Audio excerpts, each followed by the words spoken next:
Good afternoon, everyone. In this video, I'm going to give an overview of what Regulation S-P is, as well as the amendments that the SEC have adopted for Regulation S-P as well.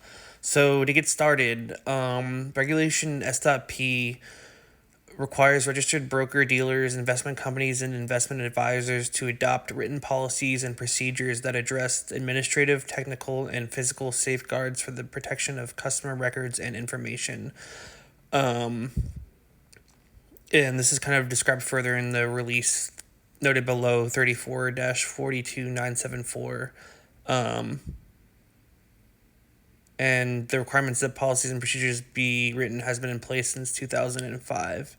So if you're interested, I'm going to leave the link to this in the description below, but the main focus of this video is going to be SAC adopts rule amendments to Regulation S-P to enhance protection of customer information.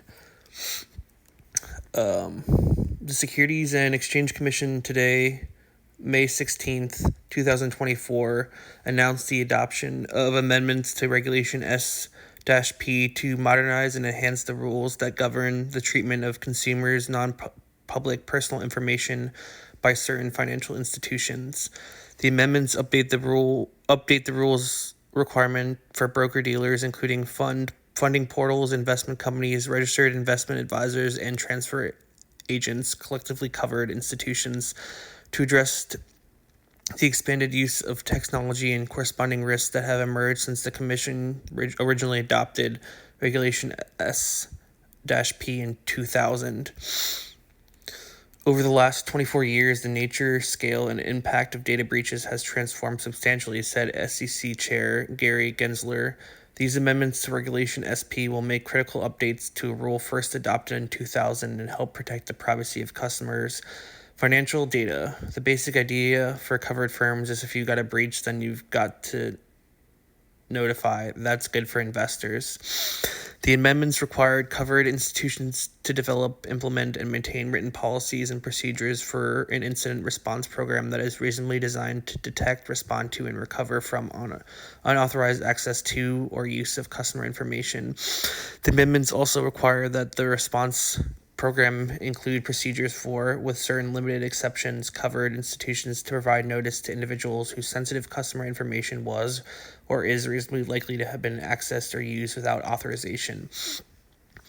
The amendment requires a covered institution to provide notice as soon as practicable, but no later than 30 days after becoming aware that an incident involving unauthorized access to or use of customer information has occurred or is reasonably likely to have occurred.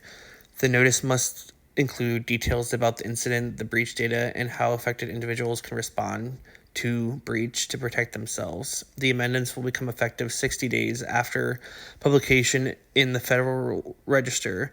Larger entities will have 18 months after the date of publication in Federal Register to comply with the amendments, and smaller entities will have 24 months after the date of publication in the Federal Register to comply.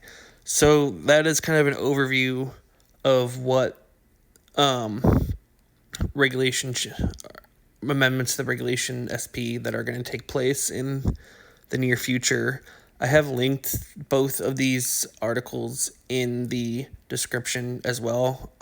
There's some more information about the rule and then also a fact sheet that is helpful that you can go through on your own that has a lot of good information. I just wanted to kind of share this update and going to kind of be monitoring what happens with this, because obviously financial data as well as personal information is very important to keep secure. And as you're probably aware, there's been a lot of data breaches, so it's really important to hold these companies liable for these breaches and make sure that the customers are informed that these breaches have happened, and when their information is leaked, that they're notified as soon as possible, resolving the incident. And my own personal opinion is I think that they should also have a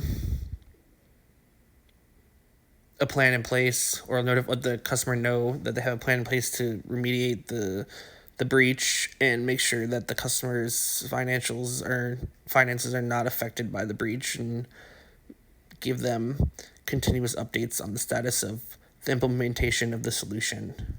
But yeah, that's kind of it for this week's video. I'm going to try to upload another video here as well. So have a good day, everyone.